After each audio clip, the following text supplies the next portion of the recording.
Bienvenue sur Droit de la RDC. Le M23 utilise ses propres rebelles déguisés en civils pour faire croire au recrutement des jeunes à Rubaya. Comme un crime n'est jamais parfait, ils ont pu porter les tenues civiles à la place du treillis, mais ils ont oublié de changer leurs bottes. Comme vous le remarquerez dans cette vidéo, ce stratagème a très bien marché pour appâter quelques jeunes naïfs. Encore une manipulation de Kagame qui a très bien marché. Suivez. Mchango wenu pamoja na nguvu zetu tutafika mbali. Mnasikia vizuri? Nilikuwa naomba vijana hata 10 tu wa kunionyesha kwamba wao wako tayari kufanya jeshi. Hawapo. Mnataka niatuatane irudi hapa kwa security. Kuja simama hapa tu. Wa vijana wenye wako tayari kufanya jeshi.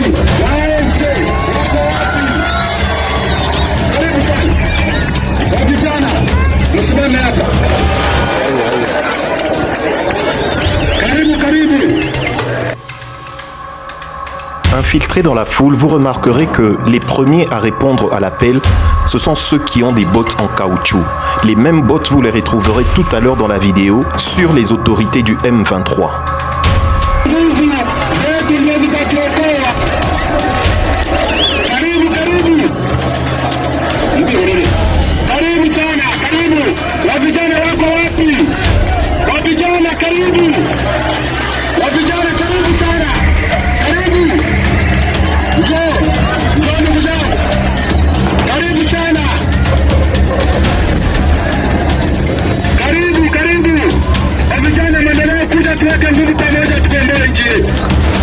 Déjà ici, on retrouve les mêmes bottes sur les militaires en treillis.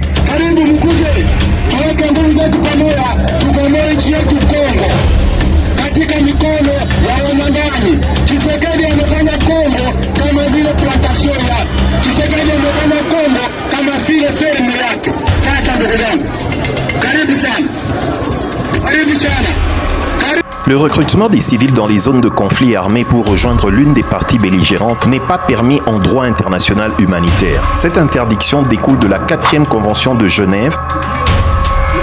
Et voici les mêmes bottes en caoutchouc de différentes couleurs sur les autorités du M23.